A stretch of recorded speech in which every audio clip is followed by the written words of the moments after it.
We need a media that challenges corporate power. One of the stories we've done recently is the story of the bottled water lie.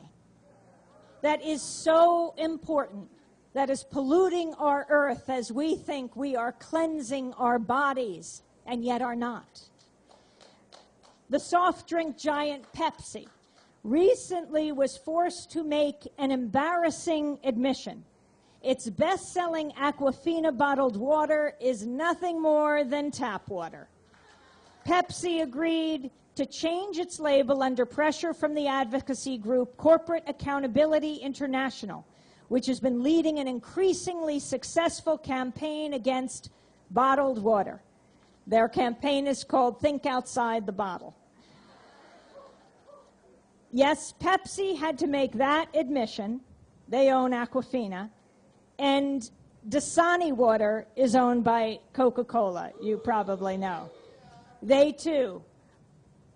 It's the public water source, and I don't even think most people would know that that is simply tap water. Now in San Francisco, Mayor Gavin Newsom recently banning city departments from using city money to buy any kind of bottled water. The U.S. Conference of Mayors has passed a resolution that highlighted the importance of municipal water and called for more scrutiny of the impact of bottled water on city waste.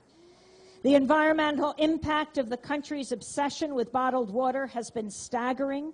Each day, an estimated 60 million plastic water bottles are thrown away. Most are not recycled. The Pacific Institute has estimated 20 million barrels of oil are used to make the plastic for water bottles.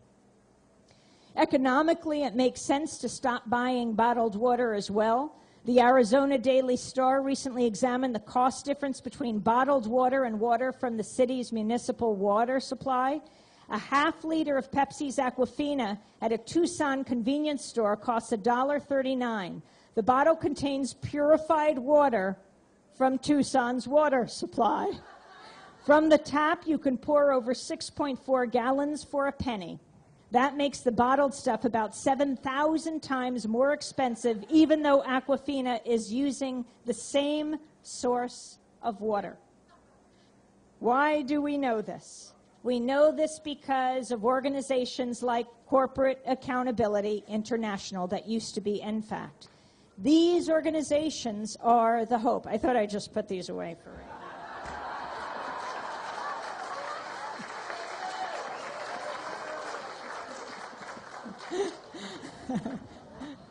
Oh, and then there's Nestle's. Nestle owns several dozen brands of bottled water.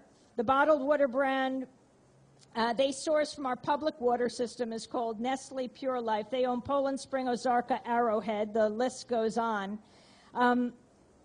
Michael Blanding, who wrote the bottled water lie, says, ironically, one of the processes, when I asked, well, what about distilled water? Isn't that better for us, even if it's from public water?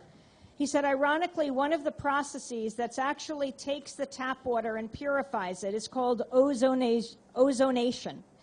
That actually, in some cases, has a byproduct, which is bromate, which is, as you say, well, a suspected carcinogen. And the largest case of contamination was in Britain in 2004, right when Dasani launched in the United Kingdom. They had something like 500,000 bottles of Dasani water actually found to be contaminated, and people were getting sick. It's just indicative of the lack of controls and the lack of monitoring that you find with bottled water. It's not an isolated case.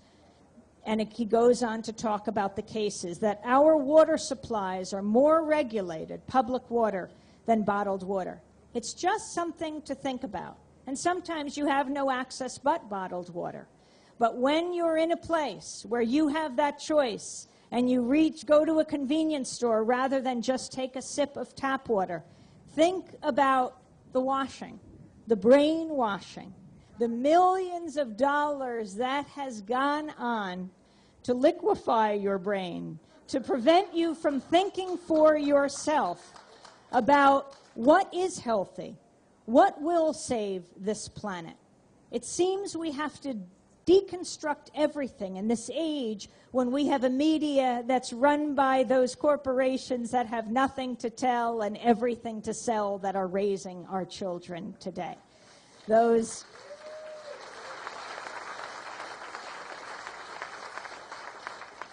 words by the late George Gerbner, professor at the Annenberg School at the University of Pennsylvania, founder of the Cultural Environment Movement. Think about who runs our media. Those corporations with nothing to tell and everything to sell that are raising our children today.